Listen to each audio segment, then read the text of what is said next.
इधर राजस्थान की hot seat Barmer से निर्दलीय प्रत्याशी रविंद्र भाटी की हैंडपंप वाली कहानी चुनावी मुद्दा बन गई, क्योंकि हैंडपंप वाली घटना की वजह से ही रविंद्र भाटी ने तय किया था कि वो लोकसभा चुनाव में निर्दलीय चुनाव लड़ेंगे और बीजेपी और कांग्रेस से टक्कर लेंगे। उनके इसी फैसले की वजह से बाड़मेर में मुकाबला त्रिकोणीय हो गया और बीजेपी ने चुनाव प्रचार का शोर थमने से पहले बाड़मेर सीट पर पूरी ताकत झोंक दी। कंगना रनौत ने वहां करीब 1.5 किलोमीटर लंबा रोड शो किया और बाड़मेर से बीजेपी प्रत्याशी कैलाश चौधरी के लिए वोट की अपील की। इस दौरान खूब नारेबाजी भी हुई। राजस्थान की बाड़मेर सीट की लड़ाई पर इस बार सबकी नजर है, क्योंकि बीजेपी के कैलाश चौधरी और कांग्रेस के उम्मेद राम बेनीवाल के अलावा निर्दलीय प्रत्याशी रविंद्र भाटी ने सबका ध्यान खींचा। उनकी वजह से इस सीट पर मुकाबला त्रिकोणीय हो गया, क्योंकि 26 साल के रविंद्र भाटी विरोधियों को ऐसे ललकारते हैं कि अच्छों के पसीने छूट जाएं। वो जमाने गए जब आप सेलिब्रिटी को बुलाते थे। मैं तो ये करूं साहब कि आप काम बताएं, काम गिनाएं। रविंद्र भाटी कुछ महीने पहले ही विधायक बने थे, वो निर्दलीय चुनाव जीते थे और उनके विधायक बनने के बाद ही हैंडपंप वाली घटना हुई थी। और रविंद्र भाटी के साथ हुई वही घटना इस बार के लोकसभा चुनाव में बड़ा मुद्दा बन गई, क्योंकि विधायक बनने के बाद राज्य सरकार से उन्हें केवल 2 हैंडपंप मिले थे और कहते हैं कि इसी बात से नाराज होकर उन्होंने लोकसभा चुनाव लड़ने का फैसला कर लिया। यही नहीं, रविंद्र भाटी ने अपनी रैलियों में इसका जिक्र भी किया था और हैंडपंप वाली कहानी लोगों को सुनाई थी। साथ ही उन्होंने लोगों को यह भी बताया था कि कैसे विरोधी हैंडपंप की वजह से उनका मजाक उड़ाते हैं। कई सारा नेता कहता पड़ा कि साहब रविंद्र तो की करे आयो, ये 3 महीना की करियो, ए तो 3 महीना मिला भी हैंडपंप लायो। भाटी की ये रैली 9 अप्रैल को गुजरात के सूरत में हुई थी और इस रैली में उन्होंने खुलकर बोल दिया था कि हैंडपंप की वजह से ही उन्होंने लोकसभा चुनाव लड़ने का फैसला किया था।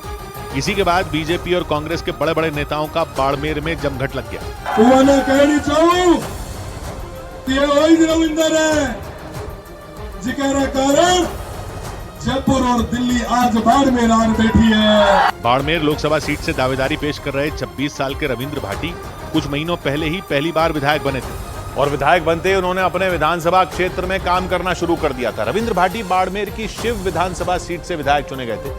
अपने इलाके में पानी की समस्या देखते हुए उन्होंने राज्य सरकार से कुछ हैंडपंप मांगे थे और उन्हें हैंडपंप मिले भी, लेकिन जितने रविंद्र भाटी ने मांगे थे उतने नहीं, बल्कि सिर्फ 2, जबकि बीजेपी के एक दूसरे विधायक को 20 हैंडपंप मिल गए थे। और कहा जा रहा है कि उसी घटना के बाद रविंद्र भाटी ने लोकसभा चुनाव लड़ने का फैसला किया, क्योंकि खबर उड़ी कि रविंद्र भाटी को केवल 2 हैंडपंप मिलने की वजह से उनका मजाक उड़ा था और लोगों ने कहा कि इतनी मेहनत के बावजूद रविंद्र भाटी अपने इलाके में केवल 2 हैंडपंप लेकर आए।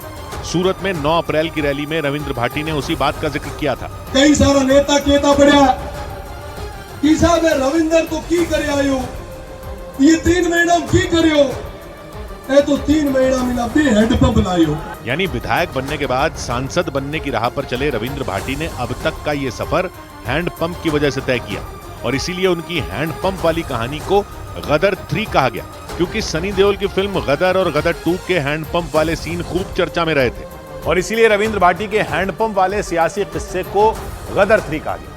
रविंद्र भाटी ने अपनी रैलियों में इस मुद्दे को जोर शोर से उठाया, यहां तक कि उन्होंने हैंडपंप वाली घटना की तुलना महाभारत में पांडवों की 5 गांवों की मांग से कर दी थी और बोल दिया था कि जिस तरह से महाभारत में पांडवों की 5 गांवों की मांग पूरी नहीं होने पर युद्ध हो गया था, उसी तरह का सियासी युद्ध उनकी हैंडपंपों की मांग पूरी नहीं होने पर छिड़ गया, क्योंकि रविंद्र भाटी ने अपने चुनाव प्रचार का पूरा ताना बाना हैंडपंप वाली घटना के इर्द गिर्द ही बुना और धीरे धीरे बाड़मेर लोकसभा सीट पर हैंडपंप वाली कहानी चुनावी मुद्दा बन गई। या यूं कहें कि बाड़मेर सीट पर रविंद्र भाटी ने एक ऐसी सियासी पिक्चर बनाई जिसे गदर 3 बोल दिया गया, क्योंकि कहा जा रहा है कि हैंडपंप वाली घटना ने ही रविंद्र भाटी को चुनाव लड़ने के लिए उकसाया। इससे पहले उन्होंने 2019 में जोधपुर की जयनारायण यूनिवर्सिटी में छात्र संघ का निर्दलीय चुनाव लड़ा था। इसके बाद 2023 में उन्होंने बाड़मेर की शिव विधानसभा सीट पर निर्दलीय प्रत्याशी के तौर पर जीत हासिल की थी और अब वो बाड़मेर लोकसभा सीट से निर्दलीय चुनाव लड़ रहे हैं। रविंद्र भाटी अपने तेज तर्रार भाषणों और सोशल मीडिया पर मजबूत पकड़ की वजह से रातों रात चर्चा में आ गए थे। इसके बाद उनकी हैंडपंप वाली कहानी की भी चर्चा हुई, क्योंकि अटकलें लगी कि अगर राज्य सरकार उन्हें उतने हैंडपंप दे देती जितने उन्होंने मांगे थे तो वो लोकसभा चुनाव में ताल नहीं ठोकते, यानी बाड़मेर में मुकाबला त्रिकोणीय नहीं होता।